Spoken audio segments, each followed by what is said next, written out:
what's the latest numbers from Florida? Well, let's take a look at the polls where apparently Mitt Romney is crushing. Triple P, Public Policy Polling, has Romney up by 7.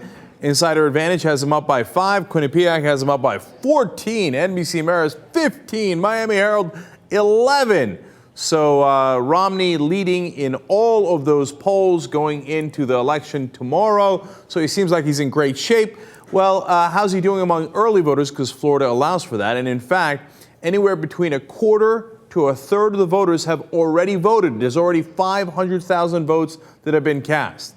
Now, according to the polling, Romney has a huge lead there. Mason-Dixon says he's up by 12.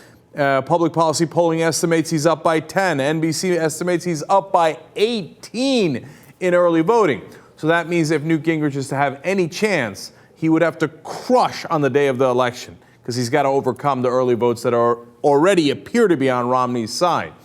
And remember, Florida is winner take all. That's why Ron Paul has already left the state. He's like, yeah, good luck. I'm not coming in first. I'm not going to get any delegates out of there. So I've got no interest left in Florida. He's going to work some of the caucus states right now because he's in a delegate hunt. So if Newt Gingrich, even if he miraculously comes back, and you never know with this election, and comes really close at the end, it don't mean a damn thing because the winner takes all the delegates. Now, at the same time, though, in a national poll, Gallup asked, turns out you got different numbers. Look at this. Gingrich is actually up in the national poll, 28 to 26. Now, that's really close. You can call that a tie. But you see how Romney's built up what appears to be a big lead in Florida, yet Gingrich is tied with him or ahead of him nationally. Now, why is that? Well, there's a lot of different reasons there could be. Of course, people have talked about the debates. A lot of the conservative opinion makers have come out against Gingrich over the last week. Now, that might help explain why Romney's seeing the lead in Florida, but the rest of the nation also sees those conservative opinion leaders. They've also seen those debates. So that's less of an explanation.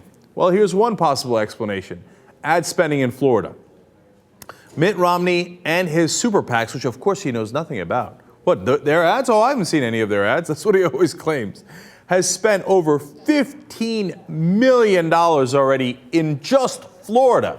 Gingrich is at $3.4 million basically, so he's outspending him nearly 5 to 1. That's a $12 million advantage, and that doesn't even take into account the fact that Mitt Romney also has an advantage financially in get out the vote, in mailers, et cetera. That's just TV advertising, those numbers. So could that make a big difference? Of course it could.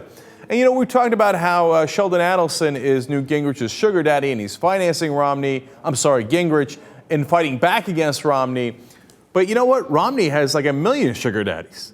You know that 10% of all the billionaires in this country have already donated to Romney?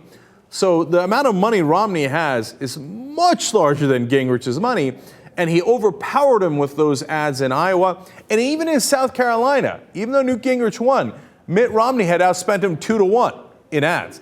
And so you can say either the ads didn't make enough of a difference there, or you can say, as apparently Mitt Romney concluded, 2 to 1 doesn't cut it. I got to beat him 5 to 1 to win the election, as happened in Iowa. Well, it looks like it's going to happen again in Florida. So are those super PACs relevant? Is all that money influencing elections relevant? Of course! And that might be why Newt Gingrich goes down in Florida.